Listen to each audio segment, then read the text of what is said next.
Mesdames et messieurs, nous nous excusons pour ce souci technique indépendant de notre volonté. Bienvenue dans ce journal. Les titres de l'actualité.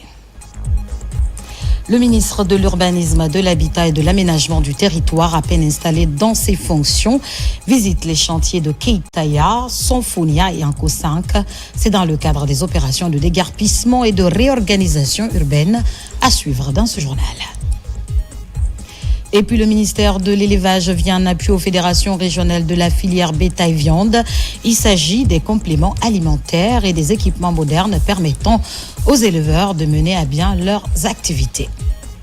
À la fin de cette édition, nous ferons un tour à l'esplanade du stade du 28 septembre de Conakry, où s'est déroulé le championnat national de la Fédération guinéenne de randonnée pédestre et sport. C'est tout pour le sommaire.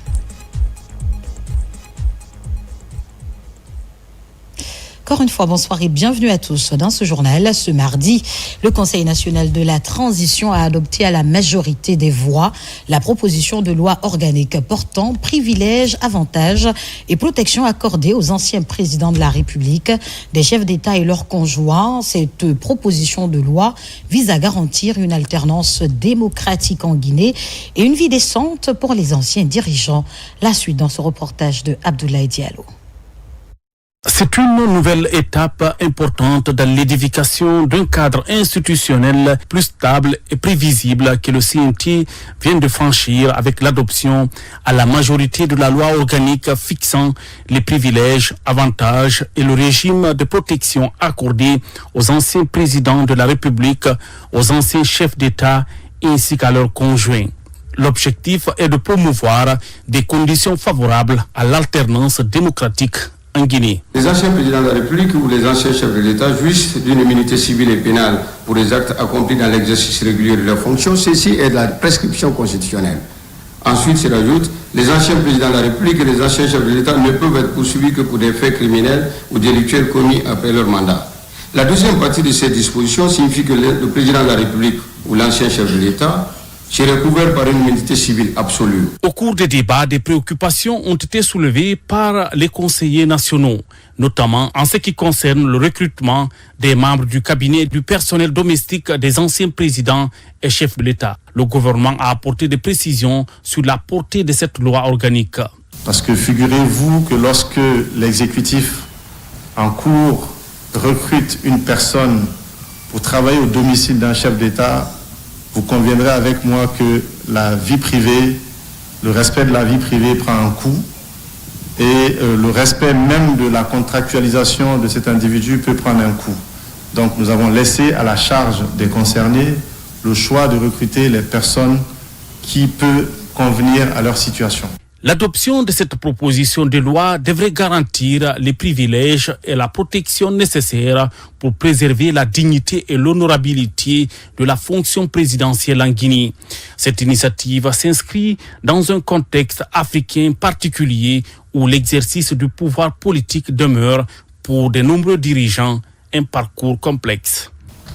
La loi organique, objet de cette plénière, s'inscrit pleinement dans la vision de refondation de l'État et de rectification institutionnelle prônée sous le leadership éclairé de Monsieur le Président de la République, Mamadi Doumbouya. Elle ne procède ni d'une faveur discrète, consentie dans la confidentialité des bureaux, ni d'un privilège accordé à quelques individus. Elle consacre au contraire un engagement solennel de la République, celui de garantir une continuité de dignité et de protection après la vie consacrée au service de la nation. Ce texte traduit le devoir de reconnaissance de l'État envers celles et ceux qui ont exercé les plus hautes responsabilités publiques, souvent au prix de sacrifices personnels, considérables, parfois au détriment de leur sécurité, de leur liberté, voire au péril de leur vie. En adoptant cette loi, nous rompons résolument avec le cycle de la peur et de l'incertitude. Nous adressons un message clair, sans équivoque, à celles et à ceux qui exercent aujourd'hui ou exerceront demain les plus hautes responsabilités de l'État. C'est pourquoi je cite « Servez avec intégrité, partez avec honneur et la nation veillera sur vous ». Fin de citation. Premier du genre en Guinée, ce texte majeur sera suivi d'autres dispositions, notamment celles concernant les anciens premiers ministres, les anciens présidents des institutions républicaines et d'autres hautes personnalités de l'État. Dans sa feuille d'audience de ce 11 février, le Premier ministre chef du gouvernement a au Palais de la Colombe reçu le directeur général du Fonds africain de garantie et de coopération économique. Au cœur des échanges, la mobilisation d'instruments financiers innovants pour accélérer le financement des projets structurants en Guinée. Écoutons Dr Ngueto Tiraina Yambay au micro de Ousmane Bangora. On est tous convenus que la Guinée, c'est un pays qui a un fort potentiel à réaliser. Et les deux institutions financières internationales, FAGAS et ETC, sont engagées auprès du Premier ministre et auprès du gouvernement de la République de Guinée à travailler avec le gouvernement pour pouvoir réaliser la vision du chef de l'État, le général Doumbouya. Donc, le Premier ministre nous a reçus, FAGAS et ETC, pour qu'on puisse discuter, et on le verra également dans le cadre des activités du club des dirigeants des banques et établissements de financiers d'Afrique, dont je suis le président et dont ETC est membre, réfléchir ensemble avec l'État de Guinée pour voir comment nous avons de manière accélérée travaillé avec les banques guinéennes, les compagnies d'assurance, les chambres de commerce et tous les porteurs de projets pour pouvoir accompagner le gouvernement à financer les projets structurants. Je vous l'annonçais dans les titres. Pour sa première sortie officielle, le ministre de l'Urbanisme, de l'Habitat et de l'Aménagement du Territoire, accompagné de quelques cadres de son département, s'est rendu sur les chantiers de Keitaya, Sonfonia et Anko 5 dans le cadre des opérations de déguerpissement et de réorganisation urbaine. Les détails avec Maïmouna Bella Diallo et Isiaga Kamara. Le nouveau ministre de l'Urbanisme, de l'Habitat et de l'Aménagement du Territoire a effectué sa première sortie officielle. Direction les chantiers de logements sociaux à Keitaya et Sonfonia. Sur le terrain, les responsables de Gicopress BTP présentent l'avancement des travaux. À Keitaya, 33 immeubles R+4, 49 ouvrages, 6 duplex et 6 villas, soit 436 logements, livraison prévue après l'hivernage. Actuellement, l'approvisionnement en matériaux pose problème, surtout au niveau du port, la sortie des matériaux. Et au niveau du ciment aussi, les délais de livraison, quand on lance les commandes, ne sont pas respectés. On livre toujours très tardivement. Et donc actuellement, on s'est engagé et on a pris des dispositions pour livrer les travaux en fin août, courant septembre. Le taux d'avancement global, actuellement, nous sommes autour de 50%. À Sonfonia, 280 logements pour l'Aguifil prévus pour fin avril 2026. Ici, ce site est prévu pour 280 logements. Le niveau d'avancement est aujourd'hui autour de 75%. Le ministre, dans son intervention, a sollicité la remise de ces ouvrages avant les grandes pluies. À cet effet, nous avons promis de rendre ces ouvrages avant fin avril de cette année, les premiers 280 logements. Le ministre Mohamed Lamine Sy Savané, prenant la parole, insiste sur la rigueur, la qualité et le suivi régulier. Son message est clair. Le logement social n'est pas un slogan, c'est une priorité. Mon équipe et moi, nous avons planifié toute une série de visites de terrain. La première étape qui consiste à voir l'état d'avancement des travaux de construction du site de Keitaya, mais de Sonfonia également.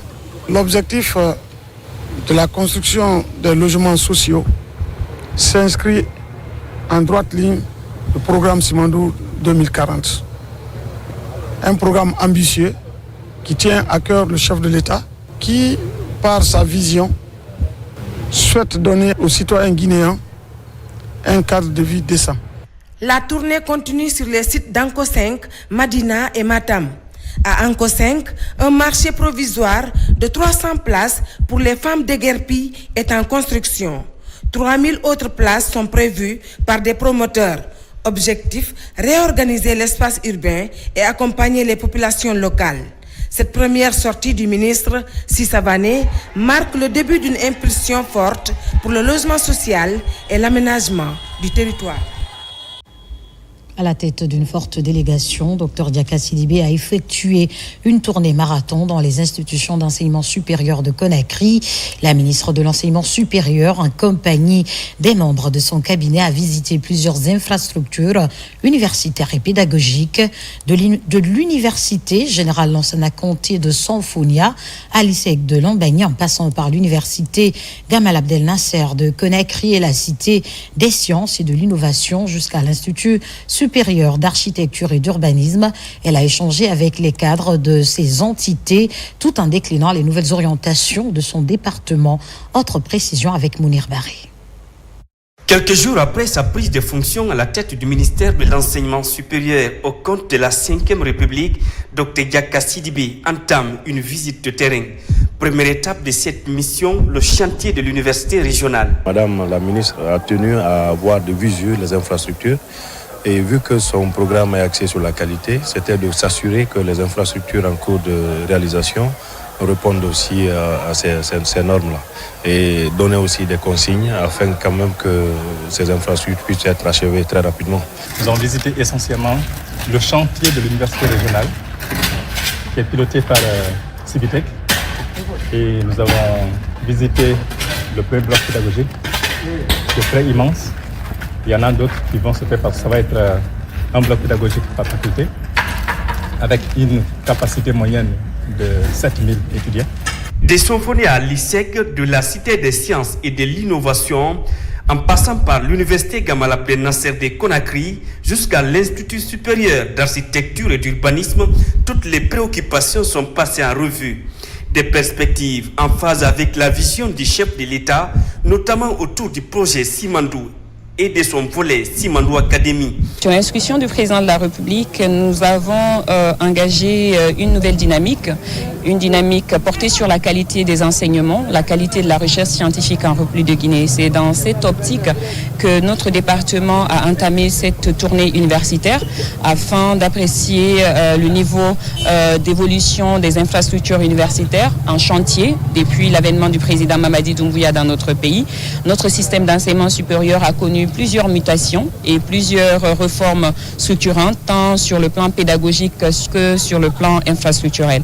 La visite des chantiers, laboratoires et infrastructures universitaires, ainsi que l'entretien avec les responsables administratifs, ont permis à la ministre de donner des instructions fermes pour accélérer la cadence des travaux et améliorer la gouvernance du système universitaire. Nouvellement installé dans ses fonctions, le ministre de la Défense nationale était ce matin sur le site de l'école technique préparatoire, communément appelé le Prytanée militaire. Sur ce chantier de 15 hectares, le bataillon du génie militaire et certaines entreprises de la place construisent des voiries d'une distance de 5 km. Cette visite a permis au ministre Aboubakar Sidiki Kamara de constater l'évolution des travaux. Adjudant-chef Omar Kamara, correspondant de la presse militaire. À peine installé il y a quelques jours, le ministre de la Défense nationale effectue sa première visite de terrain sur le site de Tabili, dans la préfecture de Kindia. Le général Aboubakar Sidiki Kamara vient à nouveau faire le constat sur l'évolution des travaux, notamment sur la réalisation des 5 km de voirie dans l'enceinte de ce site de 16 hectares. À la fin des travaux, le site accueillera l'école technique préparatoire appelée Prytanée militaire. La construction de la voirie est exécutée par le bataillon du génie militaire en collaboration avec l'entreprise du Copress. Et après son installation, il a choisi aujourd'hui de venir voir le niveau d'évolution des travaux à l'école des Prytanés de Tabili. Principalement, ce qui est à notre niveau, qui sont les voiries et les caniveaux, on lui a rendu compte. On a en charge la réalisation des voiries qui s'étend sur 5 km. À date, on est au niveau de la couche de fondation qui est réellement en plein chantier. Je pourrais donner un pourcentage de 28,96%. Et nous, Guicopress, on est réellement à la hauteur d'assumer les vœux de M. le ministre de la Défense. Sur le chantier sont construits les blocs administratifs, les salles de classe, le stand de tir, les toilettes, l'amphithéâtre, le musée, les heures de jeu, la place d'armes ainsi qu'un poste de commandement interarmé pour le Prytanée militaire. Aux différents ingénieurs évoluant sur le périmètre, le ministre de la Défense nationale, Aboubakar Sidiki Kamara, a formulé des recommandations, notamment l'accélération des travaux d'électrification, de connexion Internet, d'adduction d'eau potable. C'est pour s'assurer la qualité des travaux exécutés sur le temps. Le bureau est là permanemment avec l'entreprise Guicopress et le BGM pour suivre ici, donner un travail de qualité à la population. Ce matin, on a reçu la visite du ministre de la Défense nationale. Maintenant, son passage vraiment a été salutaire. Parce que coûte que coûte, le ministre tient à ce que l'ouverture soit vraiment cette année. Il a donné les instructions fermes à l'intendant pour qu'il prenne toutes les dispositions pour vraiment nous satisfaire, pour pouvoir vraiment terminer ces travaux-là maintenant dans le délai. Cette initiative s'inscrit dans la poursuite des différentes réformes dans le volet formation au sein des forces armées guinéennes. Ces réformes innovantes du président de la République, Mamadou Doumbouya, sont exécutées à la lettre par le ministre de la Défense nationale. La démarche vise à adapter la formation de la troupe aux défis actuels de défense et de sécurité. Dans le secteur minier, la vision du président de la République, Mamadi Doumbouya, est mise en avant au forum Mining Indaba à Cape Town. À cette tribune internationale de premier plan, la délégation guinéenne a défendu avec détermination le positionnement de la Guinée comme hub incontournable des minéraux essentiels, notamment dans un contexte mondial marqué par une demande croissante en bauxite, fer et autres ressources stratégiques. Oumar Bari est notre envoyé spécial en Afrique du Sud. L'édition 2026 de l'Investing in African Mining Indaba, qui s'est tenue au Cap, s'est achevée en confirmant une nouvelle fois son statut de grand rassemblement minier du continent africain. Placée sous le thème plus fort, ensemble le progrès par les partenariats, cette grande messe du secteur extractif a réuni plus de 10 500 participants, parmi lesquels des décideurs politiques et des investisseurs internationaux, des experts et de nombreuses délégations africaines, dont une forte représentation guinéenne, issue du gouvernement et du secteur privé. À cette tribune internationale de premier plan, la délégation guinéenne a défendu avec détermination le positionnement de la Guinée comme hub incontournable des minéraux essentiels, notamment dans un contexte mondial marqué par une demande croissante en bauxite, fer et autres ressources stratégiques. Pendant ces 3 jours, la Guinée a été très bien représentée. La marque Guinée, le branding Guinée et le programme Simandou 2040 et le projet Simandou ont été vraiment à l'honneur. J'ai eu à rencontrer avec mes collègues une bonne trentaine de rendez-vous de personnes de différents niveaux, différentes sociétés et qui sont toutes intéressées par la Guinée. Un autre point que je vais quand même souligner, c'est la rencontre avec le ministre gabonais des Mines, qui est impressionné par la Guinée, notamment dans la mise en œuvre du projet Simandou. Il nous a demandé qu'ils veulent faire la même chose. Ils veulent suivre la même trajectoire que la Guinée sur le développement de Simandou. Ils ont des minéraux de fer, d'une très bonne teneur de qualité alors, et ils veulent s'inspirer de la Guinée. La délégation guinéenne a également mis en avant les réformes structurelles engagées ces dernières années, amélioration du climat des affaires, renforcement de la gouvernance minière, promotion du contenu local et développement des infrastructures stratégiques. Ces avancées consolident le rôle de la Guinée comme acteur majeur dans les chaînes d'approvisionnement mondial à minéraux critiques. Elles traduisent aussi une ambition claire, faire du secteur minier un véritable levier de développement durable, capable de soutenir l'industrialisation et la transformation économique du pays, conformément à la vision portée par la République de Guinée sous le magistère du président Mamadi Doumbouya. En 2025, la Guinée a eu une présence remarquée ici à Indaba. Tout le monde a entendu parler du projet Simandou. Le monde attendait le projet Simandou. Donc cette année, la forte délégation guinéenne est venue pour dire au monde, ça y est, c'est fait. Nous l'avons réussi. Nous avons lancé le premier train de Simandou le 11 novembre à 11h11. Et cette année, l'objectif pour nous était réellement de promouvoir le programme Simandou 2040, qui, comme vous le savez, est beaucoup plus gros que le projet lui-même. Et le programme est réellement notre vision pour le développement du pays. Donc nous sommes venus promouvoir le programme et nous assurer que les investisseurs comprennent que la Guinée, c'est plus que les mines. La Guinée, c'est une puissance agricole en devenir, c'est une puissance éducative, c'est une destination. Donc vraiment nous assurer que les investisseurs entendent notre message et qu'ils viennent vers nous justement pour investir et être en partenariat avec nous pour la réalisation du programme. Donc nous pensons que le message a été entendu. Nous avons eu ces 2-3 derniers jours beaucoup de rencontres bilatérales avec des investisseurs, non seulement dans le secteur minier, mais aussi des fonds d'investissement qui étaient très intéressés par le pays, qui venaient poser des questions. Donc l'idée pour nous, c'est de rentrer à Conakry avec dans nos valises des partenariats potentiels, des idées aussi de mise en œuvre, parce qu'il faut bien entendu apprendre des autres. L'objectif, c'est que cette année, nous démarrions en force la réalisation de certains de nos projets phares qui seront aussi grand et aussi ambitieux que le projet Simandou lui-même dans le cadre du programme Simandou 2040. La Guinée a profité pour présenter tout ce qui est lié à son cadre institutionnel, mais aussi son cadre réglementaire, modernisé, juste pour rassurer les investisseurs internationaux.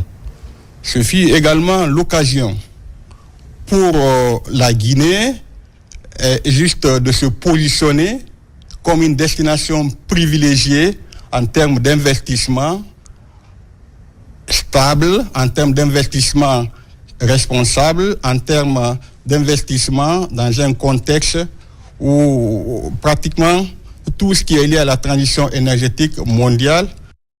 Profitant de cette plateforme d'envergure, la délégation guinéenne a multiplié les rencontres bilatérales et les échanges stratégiques avec de nombreux investisseurs et partenaires techniques et financiers. L'objectif, renforcer les partenariats existants et attirer de nouveaux capitaux pour accompagner la transformation structurelle des secteurs miniers guinéens et infrastructurels du pays. La Guinée apparaît désormais comme une destination sûre et compétitive, portée par le leadership du chef de l'État, son Excellence Mamadi Doumbouya, et par les réformes engagées pour moderniser le cadre institutionnel et réglementaire du secteur. L'un des messages forts portés par la délégation guinéenne a été la volonté affirmée de dépasser le modèle traditionnel d'exportation brute des matières premières. L'accent a été mis sur la création de valeur locale à travers le traitement, la transformation et la fabrication sur place. Cette orientation stratégique du chef de l'État vise à renforcer l'intégration de la Guinée dans les chaînes d'approvisionnement mondiales, tout en maximisant les retombées économiques et sociales pour les populations. Notre pays avait annoncé la construction des infrastructures du projet Simandou et aujourd'hui tous les miniers sont totalement et simplement, je vais dire, surpris positivement par la capacité de la Guinée à délivrer un projet aussi vaste en un temps aussi record. Et le message qu'on a fait passer, c'est que le leadership qui est à Conakry, le leadership axé sur le résultat, a vraiment permis, avec les partenaires industriels, de réaliser cet exploit exceptionnel. Et donc c'est vraiment facile pour nous de dire aux gens de venir chez nous, parce que nous avons déjà fait nos preuves ces 3 dernières années. Et quand on avait hier la journée de la Guinée, la salle était encore beaucoup plus remplie. Les investisseurs sont en train de venir de partout pour nous écouter, pour discuter avec nous. Et nous leur transmettons un seul message, c'est que la Guinée est prête. Elle est prête pour des investissements concrets. Elle est prête pour des partenariats de long terme. On n'a pas de temps pour les discussions qui ne terminent pas. Nous avons le temps pour l'action. Aussi pour notre futur Simandou Mining Summit que nous allons lancer l'année prochaine en novembre, qui va devenir un rendez-vous incontournable pour les secteurs miniers. Ce qui est important de noter, c'est que cette conférence, au-delà d'être minière, elle est aussi infrastructurelle. Donc on a tout le monde, le grand monde de l'ingénierie qui est là. Et nous, dans notre objectif à la CGP aujourd'hui, de doter de la Guinée d'une souveraineté en ingénierie, nous avons fait des rencontres, nous avons eu des échanges avec des partenaires comme Zoutari, qui est un cabinet d'ingénierie de renommée internationale avec lequel on a tissé un partenariat dans la mise en œuvre des études et du contrôle de la supervision des travaux. Par ailleurs, nos équipes sont en immersion aujourd'hui dans leur siège pour aujourd'hui voir comment eux, ils font leurs études, comment ils mettent en œuvre leurs projets. Je pense qu'ils font partie des structures qui ont conçu l'Afrique du Sud, et je pense que l'Afrique du Sud est un pays qui est bien connu en termes d'infrastructures. Donc nous avons échangé avec eux pour voir effectivement quelles sont les leçons apprises et qu'est-ce qu'on peut apprendre d'eux pour venir aujourd'hui mettre en œuvre chez nous. Il est important de noter qu'à la CGP, nous sommes en train de mettre en œuvre un plateau technique moderne qui va aujourd'hui accélérer la structuration et la maturation de nos projets. Ce plateau va aussi permettre à la Guinée d'atteindre sa souveraineté en ingénierie dans les secteurs des infrastructures de transport et de l'énergie, qui pour nous sont les secteurs socles du développement, conformément à la mission qui nous a été confiée par Monsieur le Président. La compagnie du Transguinéen a participé pour sa première fois à Mining Indaba, aux côtés du ministère des Mines et de la Géologie. J'avoue que ça fait vraiment plaisir d'être perçu comme référence dans une conférence d'une telle envergure. Et chaque fois, les gens viennent vers nous, ils sont curieux de savoir comment et pourquoi on a fait Simandou et comment et pourquoi la CTG a été mise en place. Qu'est-ce qu'on fait en Guinée au niveau de la CTG? Qu'est-ce qu'on fait au niveau du contenu local? Pour cela, il faut vraiment saluer la vision du président de la République, le comité stratégique Simandou et tous les gens qui ont vraiment œuvré pour mettre en place le projet Simandou et la compagnie du Transguinéen. Les investisseurs présents ont exprimé leur confiance dans le cadre réglementaire guinéen, saluant les efforts de gouvernance participative et de transparence impulsés au plus haut niveau de l'État guinéen. À l'issue du Mining Indaba 2026, un constat s'impose. La Guinée s'affirme plus que jamais comme un partenaire stratégique de confiance, un acteur central de l'avenir minier africain et mondial, résolument engagé sur la voie de la transformation locale et de la prospérité partagée.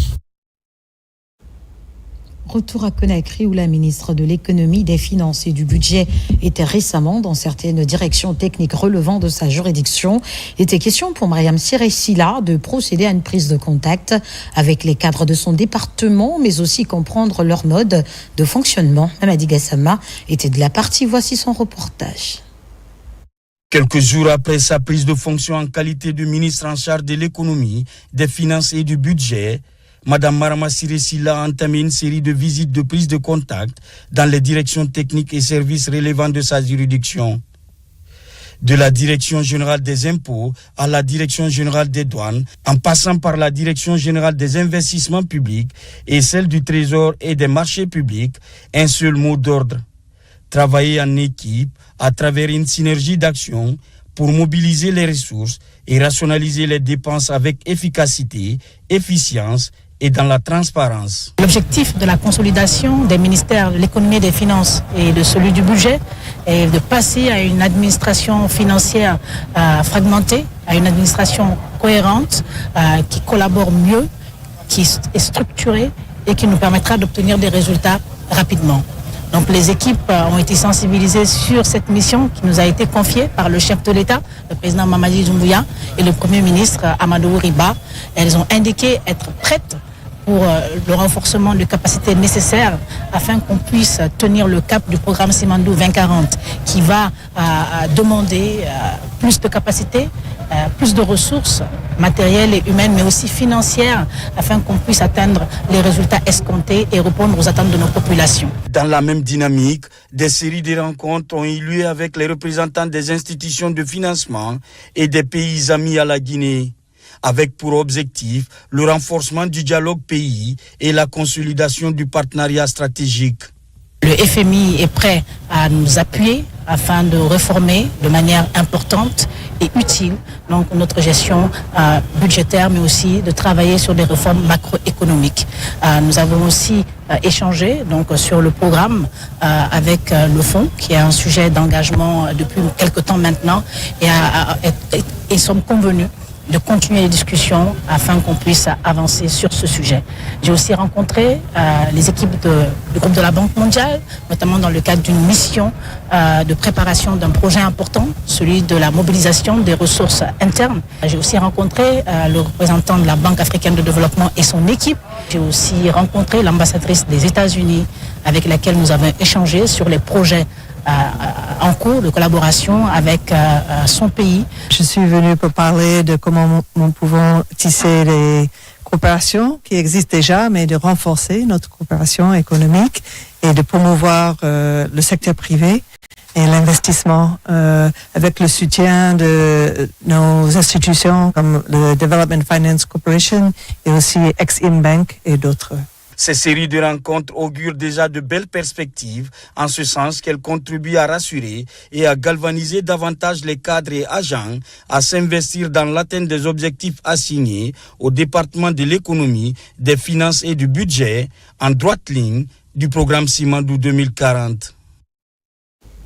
Dans le volet social, le gouvernement guinéen apporte sa compassion à la famille des victimes de l'incendie du 7 février dernier à Sanoya. Le drame a causé la mort de 5 membres d'une même famille. Aussitôt informée, la ministre de la Femme, de la Famille et de la Solidarité s'est rendue sur le lieu du drame avant d'exprimer sa compassion à la famille endeuillée. Compte rendu Alkaliko Bele Keïta et Mohamed de Camara. Suite au drame de Sanoya, qui a coûté la vie à 5 personnes d'une même famille, le gouvernement guinéen, à travers la ministre en charge de la famille, apporte sa compassion et sa solidarité à la famille éplorée et à la population de la commune de Sanoya. L'incendie s'est déclaré le vendredi dernier dans les environs des Erreurs. Le père de famille du nom de Keïta, sa femme et 3 de ses enfants ont tous péri dans les flammes. Nous sommes plus que émus. Merci pour aussi ce soutien inestimable que nous apporte aujourd'hui Madame la ministre au nom du gouvernement et au nom du président de la République. Ce déplacement de la ministre en charge de la solidarité, accompagné de la représentante de l'UNICEF, réconforte la famille et les 2 enfants qui n'étaient pas présents le jour du drame. Par ma voix, j'aimerais exprimer à travers la mission qui m'a été confiée par Monsieur le Président de la République, Monsieur Mamadi Doumbia, et son Premier ministre, Monsieur Amadou Ouliba, et au nom de mon ministère qui est en charge de la femme, de la famille et de la solidarité, présenter mes condoléances aux familles éplorées. Nous sommes solidaires par rapport à cette situation. Nous avons 2 enfants qui sont survivants, qui n'étaient pas présents lors de l'incendie. Nous avons mis en place un dispositif pour suivre les enfants et essayer de s'occuper de leur situation future. Ça touche beaucoup l'UNICEF parce qu'on est là pour accompagner le gouvernement, pour protéger tous les enfants de la Guinée. Donc on sera toujours, on va continuer à accompagner le gouvernement pour assurer la protection des enfants. La présence du gouvernement à Sanoya, au chevet de cette famille endeuillée, matérialise la volonté des autorités de la 5e République à ne laisser aucun Guinéen pour compte, surtout quand il est en état de détresse, sans lui apporter une assistance sociale comme ici, à Sanoya. Deuxième grand titre de cette édition, le ministère de l'Élevage vient en appui aux fédérations régionales de la filière bétail-viande. Il s'agit des compléments alimentaires et des équipements modernes permettant aux éleveurs de mener à bien leurs activités. La cérémonie de remise s'est déroulée dans la commune de Matoto, en présence des représentants des différentes fédérations régionales. Noumousso Yakite, Yaya Ousmane Silla. Des intrants alimentaires pour bétail et des équipements modernes indispensables pour accroître la productivité et la qualité des élevages. C'est par cette initiative forte en faveur des 8 fédérations régionales de la filière bétail-viande que Félix Lama a entamé son nouveau mandat. L'utilisation adéquate, la répartition transparente de ces intrants gratuitement distribués et la valorisation du contenu local sont entre autres des messages forts du ministre de l'Élevage. Si nous voulons avoir un résultat meilleur et différent, nous devons faire différemment les choses. Pour que nous consommions guinéens, nous sommes à quelques jours du Ramadan, mais également du mois de Carême. Et après, nous allons vivre également la Tabaski. Il était donc important, sous les instructions du président de la République, Mamadi Doumbouya, que nous vous réunissions. Je voudrais que la Direction nationale de l'alimentation et des productions animales prenne toutes les dispositions nécessaires pour que ces aliments arrivent à bon port. Nous avons un lot d'aliments pour bétail. Nous avons 250 tonnes, soit 275 000 sacs de compléments d'aliments pour l'engraissement et le développement de l'élevage. Ensuite, nous avons le petit matériel, 82 ensileuses broyeuses. Nous avons 435 paquets de bâches ensileuses. Nous avons 2200 blocs de pierre à lécher, 16 tonnes de lait en poudre. Les éleveurs bénéficiaires se disent rassurés quant à l'avenir de la filière bétail-viande. Le ministre a évoqué le programme de l'élevage intensif. C'est ce que nous souhaitons, mais en nous formant. Quand il y a une délégation qui vient, c'était des gens qui nous arnaquaient. Maintenant, c'est la première fois depuis l'indépendance que le gouvernement prend en compte nos problèmes. À travers ces actions, le ministère de l'Élevage donne un nouvel élan aux différentes filières pour stimuler la croissance du secteur de l'élevage. Nous poursuivons ce journal après 10 jours de formation au sein du centre SCAD général Kéléfa Diallo de Conakry. Les 300 volontaires recrutés par l'Agence nationale de volontariat jeunesse sont désormais disponibles à servir les communautés. Ils reçoivent des consignes et directives lors de la cérémonie de clôture qui a connu la présence des autorités. Diaraï Diallo, reportage. De l'Agence nationale. Ils sont au total 300 volontaires déterminés à servir la nation. Ces jeunes volontaires viennent ainsi achever une formation intensive axée sur le civisme, la discipline, le leadership et le service communautaire. Le plus dur commence maintenant. Le certificat que nous recevons aujourd'hui n'est pas une fin en soi, mais un contrat que nous signons avec notre cher pays. Nous devons être les ambassadeurs de l'excellence guinéenne partout où le besoin se fait ressentir. Vous avez prêté serment. Ce symbole vous rappelle que vous êtes désormais lié à vie, à une responsabilité qui dépasse votre personne pour servir l'intérêt collectif. Le volontariat est un état d'esprit, un don de soi. Durant 10 jours, ces jeunes volontaires ont été préparés à intervenir au sein des collectivités où ils seront prochainement affectés. Cette cérémonie de fin de formation marque ainsi le début d'une nouvelle étape dans leur parcours citoyen. La formation qui s'achève aujourd'hui a rempli sa mission, celle de préparer des citoyens utiles, conscients et responsables. Elle cède désormais la place à l'essentiel, l'action sur le terrain, là où les idées rencontrent la réalité. Le PNUD renouvelle son engagement à accompagner le gouvernement dans ses efforts relatifs à l'emploi, l'autonomisation et le leadership des jeunes. Nos équipes collaboreront prochainement avec les directions techniques du ministère afin d'identifier de nouvelles opportunités au bénéfice des jeunes. Dans un contexte où la jeunesse constitue la majorité de la population, l'encadrement et l'accompagnement apparaissent comme une priorité nationale. À travers cette nouvelle cohorte, le ministère de la Jeunesse et des Sports, à travers l'Agence nationale du volontariat jeunesse, entend renforcer l'insertion socio-professionnelle et promouvoir la participation citoyenne. Cette cérémonie marque une étape importante dans la concrétisation de la vision portée par son Excellence, Monsieur le Président de la République, Mamadi Doumbouya. Une vision claire et ambitieuse qui place la jeunesse au centre de la refondation de l'État, de la transformation sociale et du développement durable de notre pays. Dans les prochains jours, ces jeunes seront déployés à travers tout le pays afin d'appuyer et accompagner les collectivités dans la mise en œuvre de leurs projets communautaires. Et pendant ce temps, le gouverneur de la région administrative de Kankan initie une série de visites dans les préfectures relevant de sa juridiction. Des prises de contact marquées par des messages de paix et d'unité. À Kerouané, colonel Ali Badra Kamara a mis l'accent sur la réussite des échéances électorales passées afin de maintenir le même élan dans la cohésion. Diamant Kaba. Dans la coordination de l'action publique, le gouverneur de Kankan prône la bonne gouvernance pour instaurer une politique de proximité afin de renforcer l'autorité de l'État à la base. La préfecture de Kerouané constitue la première étape. Colonel Ali Badara Kamara prend son temps pour écouter les administrateurs locaux au cœur de concertation, apprécier certaines réformes et trouver des solutions aux besoins urgents. Votre présence parmi nous témoigne de l'intérêt que vous portez à notre préfecture et au bien-être de nos populations.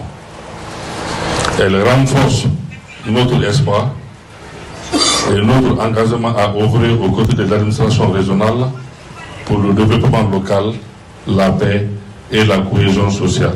Le bon fonctionnement des services déconcentrés oblige le gouverneur de la région administrative de Kankan de sillonner les communes rurales de Sanankoro. Nous sommes à Damaro, un village voisin du programme Simandou 2040. Même ambition ici encore pour coordonner les actions de politique publique. Pour la première fois dans le pays, une élection se passe sans incident. Donc le remerciement là, on ne peut pas faire ça avec les courriers. Il faut se déplacer. Le rapprochement là rassure les paisibles populations. C'est pourquoi j'ai mis l'accent sur la même dynamique de continuer à faire bien. Le souci de l'efficacité est une autre raison de cette première sortie pour s'assurer de la bonne coordination de l'action publique. Prochaine étape, Mandiana, pour consolider la présence de l'État, surtout le Wassolo. Pour finir, la Fédération guinéenne de randonnée pédestre et sport pour tous a organisé son championnat national à l'esplanade du stade du 28 septembre de Conakry. Le thème choisi est randonnée, facteur de cohésion sociale et d'unité inclusive pour l'intégration saine de la jeunesse. Au terme de la rencontre, le club Colonie des Marcheurs a remporté la victoire. Nabila Kamara.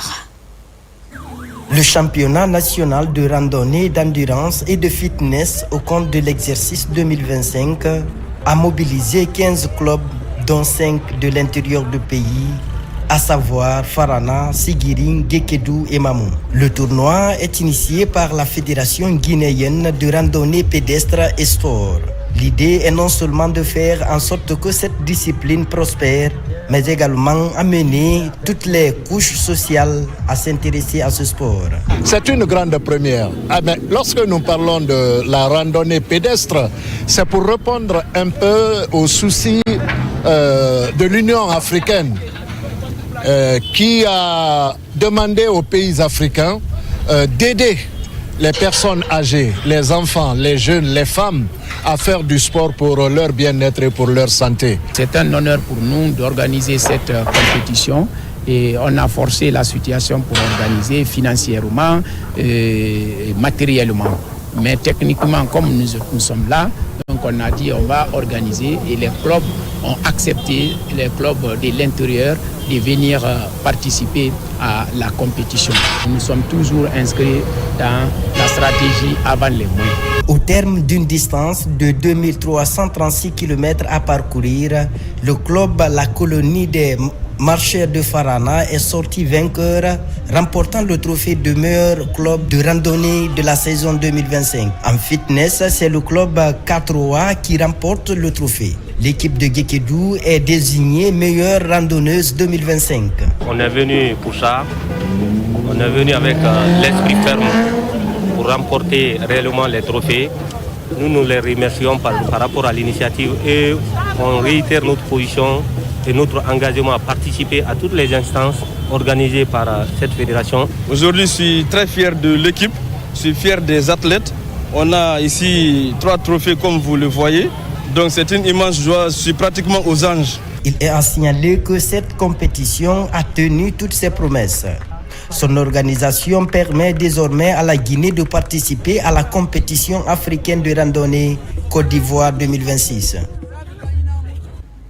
C'est cet élément, mesdames et messieurs, qui met fin à ce journal. Remercie à tous de l'avoir suivi. Guinée, notre paradis, terre de richesse, d'opportunités et d'innovation. Bonsoir.